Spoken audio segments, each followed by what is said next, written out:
Welcome to Japan Snowboarder. I'm your host Ken, where people call me Ken-san here in Furano, Japan. The aim of this show is to understand the different powder boards and help you find the right one.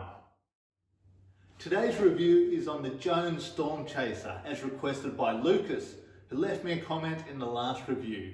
This is a board I rode a few days last season and got to ride in perfect powder yesterday here in Furano. So sit back and enjoy the show. This unique shape was designed in collaboration by surfer and shaper Chris Christensen and Jeremy Jones. I've heard it is inspired by both surfboard design and Japanese powder boards. This is a directional snowboard with a short, wide fish outline. It has a short tail and you ride this in one direction.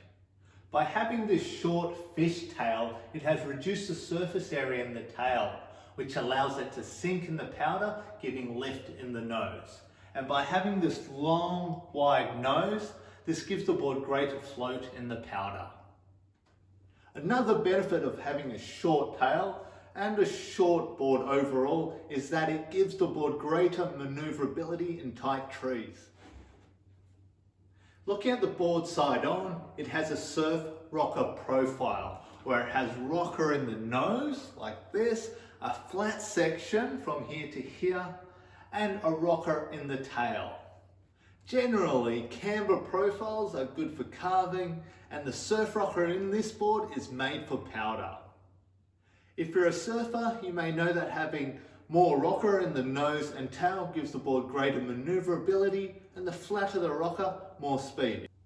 It's about getting the right balance, and this board has the right amount of rocker in the tail for both maneuverability and speed.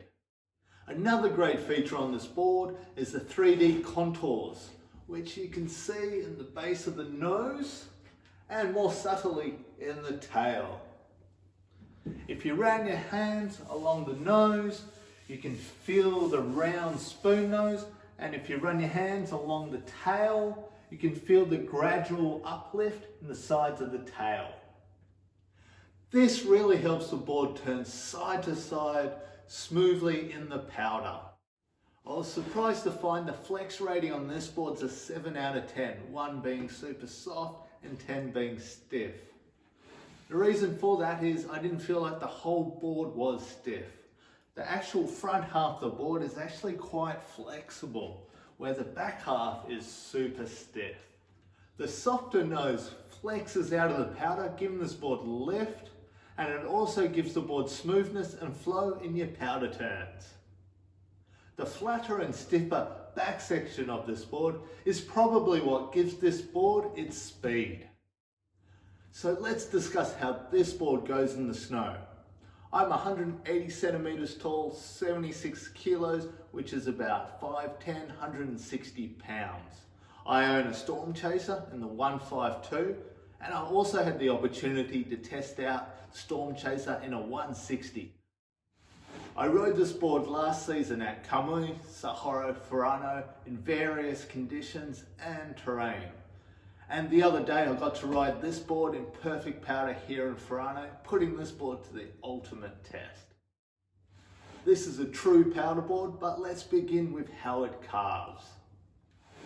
When this board first came out, many said that you couldn't carve on it, and Jeremy Jones put out a video of him carving it up on some Groomers.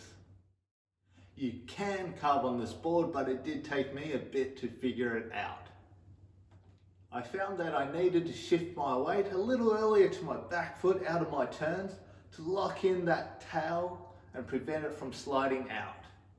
I did discover more recently that there is actually camber in the edge of the swallowtail, which gives the board bite when carving out of your turns. There is also a bump in the side cut radius just here, which also helps grip when carving. On soft groomers, this board is fun to carve with, but on icy groomers, it's not. I actually found the 160 was much easier to carve than the shorter 152. This board's made for powder and I'm in Japan to ride powder. So let's discuss how it goes in it. This board goes extremely well in the steep, tight trees in deep powder here in Japan. This board just glides effortlessly around the trees, and with a short swallowtail it just turns quick and sharp when you need it to. When it came to hitting pillows or natural features, this board didn't like it. Without a decent tail and the shorter length, this board was unstable when landing. On the 152, I found myself looking to go around pillows for glide instead of looking for features to hit. However, on the 160, being longer, giving more stability, it handles pillows much better. I got to put this board to the test in big open terrain in quality powder. On a steep open slope, this board shreds and feels fast.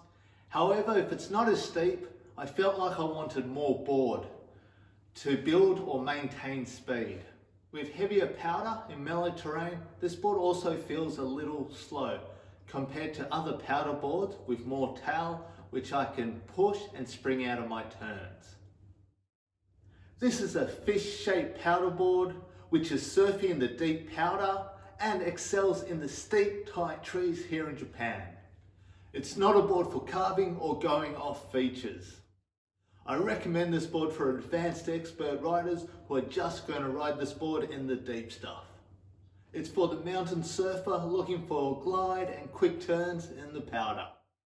Well guys, I hope you enjoyed and got something out of this review of the Jones Storm Chaser. For more videos like this in the future, please subscribe. If you like this video, please give it a thumbs up. If you want to leave a comment or say hi, please do so down below. And if you're looking to shred powder in Japan, check us out at FuranoSnowTours.com. Mata ne!